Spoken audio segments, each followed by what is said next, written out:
Export में sample send करने, buyer के लिए बहुत सारे इंक्वायरी चल रहे हैं, निगोशिएशन चल रहा है, कम्युनिकेशन चल रहा है, ऐसे बहुत सारी बातें होती है। And one step arise like importer is asking you can you send your sample, और फिर बाद में क्वेश्चन आता है कि how I can send samples, by sea जाएगा, बाय एयर जाएगा, बाय रोड जाएगा, कोई लेके जाएगा या कुरियर भेजा जाएगा, जाता कैसे वो sample. So yes, I am ready to send my samples, but how?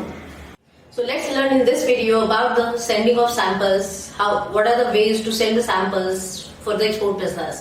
Hi दोस्तों, I'm Kelly Kushwa. I'm author, trainer, exporter and business coach, and yes, I'm on a mission to create 10,000 plus exporters by 2025. So regarding the samples, this is actually the crucial part of the business. Like if you have that type of product, that kind of products, you are already in the business. Like for the agricultural products, yes, it is perishable in nature, so you can't send the samples of that product.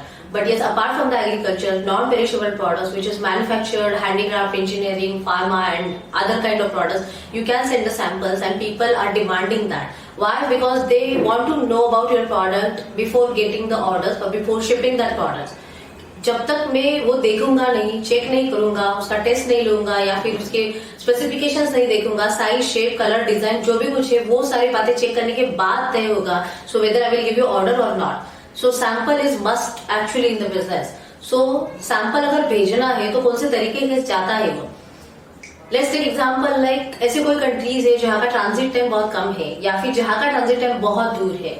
सो ये भी एक important factor है before sending a sample कि वो कैसे जाएगा, छोटा है या बड़ा है, कितने साइज स्पेसिफिकेशंस में आप वो भेज रहे हो, ये भी इम्पोर्टेंट है। उसका हैंडलिंग कितना मतलब किया तो फिर वो डैमेज होगा या फिर वो ठीक से रहेगा, ये भी उतना ही जरूरी है। या फिर दूसरी बात भी आती है कि टाइम, कि उस बंदे को सैंपल को कितने दिन में पहुंचना चाहिए, तब जाके वो कंसीडर करके आपको शायद ऑर्डर दे सकता है। तो अगर आपने इतने दिन लगाए उसके लिए कि ट्रांजिट में पहुंचने के लिए वो 30 डेज लेता है, तो शायद वो सैंपल मतलब वहां पे पहुंचने के बाद उसने तो किसी और को भी ऑर्डर दिया होगा। ऐसे बहुत सारी बातें कंसीडर करना पड़ेगा before choosing a mode of transport, how you can send a sample to your buyer. So by sea अगर है तो छोटे जॉइंट जहाँ पे ट्रांजिट टाइम कम होता है वहां पे भी भेजा जा सकता है, लेकिन it depends. So sample by sea भी जाएगा because it on the LCL terms, low container load में भी जाता है। So you need to check with your logistic partner कि वो मतलब ऐसे करने के लिए तैयार है क्या, या फिर उसी सेम डेस्टिनेशन के लिए जाने के लिए वो कार्गो कंटेनर वेसल अवेलेबिलिटी है क्या, and then you can go with that way also. Otherwise you can send by the air shipment also, या फिर otherwise you can go for the air courier cargo also. So courier के तौर पे भी भेजा जाता है, बाय एयर से भी जाता है, बाय सी से भी जाता है, but depend on the multiple factors like I have told you. So एक तो ट्रांजिट टाइम आपको कंसीडर करना पड़ेगा, second is urgency of the buyer, वो भी कंसीडर करना पड़ेगा, third is handling of that sample, कितना मतलब डेलिकेट है, कितना नहीं है, कितने डैमेजेस हो सकते हैं, नहीं हो सकते हैं, that is also depend on that. और वो भी होता है ना कि charges involve in the transaction, तो वो भी आप चेक कर सकते हो। सो ऐसे 4-5 फैक्टर्स के बेस पे आप डिसाइड करोगे कि वो सैंपल कैसे जाएगा। दूसरी बात आती है कि लाइक मैं गिफ्ट करके भेजूं या फिर मैं IEC लगती है क्या उसके लिए, तो ऐसे भी बहुत सारे क्वेश्चंस लोगों को आते हैं। सो यस, अगर आप कमर्शियल तौर पे सैंपल भेज रहे हो तो you will require IEC certificate for that also. So without IEC वो कमर्शियल तौर पे नहीं जा सकता।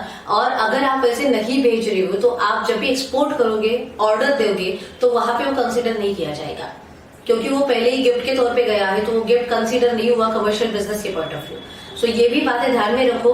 तो आप दोनों तरीके से भेज सकते हो, जैसे मेरा कोई फ्रेंड है वहां पे और मैं इसीलिए फ्रेंड को जब भी कोई गिफ्ट करता हूँ तो वैसे भी सैंपल भेजा जा सकता है, या फिर if he is a commercial businessman and he will import my products later on also, so I will send as a commercial shipment also, but it is a free sample, so no any commercial values are involve in that.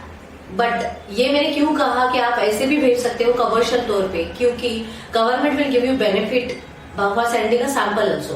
तो अगर आप sample send करते हो तो export promotion councils आपको उसके ऊपर भी सब्सिडी देते हैं, लेकिन आपको सारा प्रूव करना पड़ता है कि ये सैंपल्स कमर्शियल ऑर्डर के लिए गए हैं जो शायद फ्यूचर में कन्वर्ट होने वाला था। So you need to provide all the documentary part also for them, and then you can claim the benefits from the export promotion councils. So these are the way like how you can send the samples and how you can claim that benefits also. But yes, consider the points first and then you can go ahead with that. But yes, sample send करना जरूरी होता है बहुत बार cases में। Like मैंने Philippines में samples भेजे थे। अगर मैं केस स्टडी के तौर पे कहूँ तो हमने करी पाउडर भेजा था, गरम मसाला भेजा था, because we are in the process food sector, so हमने वो भी सैंपल्स भेजे थे। कस्टमर ने क्यों मांगे थे? Because they want to take the testing of that. Specifications के तौर पे उनको चेक करना था, because whether it is matching with the country requirements or not, और whether their requirements or not. तो ये सैंपल मतलब भेजना वैसे आसान है। मैंने नीदरलैंड को भी मतलब कुछ सैंपल्स भेजे थे राइस के या फिर स्पाइसेस के, तो वो भी मतलब वहां पे भेजे गए थे। But yes, we are always sending samples on the commercial terms with the IEC and other documents also. So yes, you have the choice, how you can send the samples, which mode of transport you can use for that, and what are the type of documentations you can avail. But yes, sample send करो, ज्यादा सोचने की जरूरत नहीं है। Just start तो करो पहले, कभी तो गिफ्ट भेजो या फिर सैंपल भेजो, लेकिन प्रोडक्ट वहां पे पहुंचना चाहिए, तब जाके बातें बढ़ेगी, तब जाके वो कस्टमर आपको एटलीस्ट चेक तो करेगा कि क्या है कैसे है, and then the picture comes like he will give you the order. So just let's take action for that, start your journey. पर वही है, अगर आपको कोई भी क्वेश्चन हो, प्रॉब्लम हो, तो you can comment in the comment box, and yes, you can join my free webinar also to get all the questions answers. Register for that www.kdsushma.com/go to now. Take action.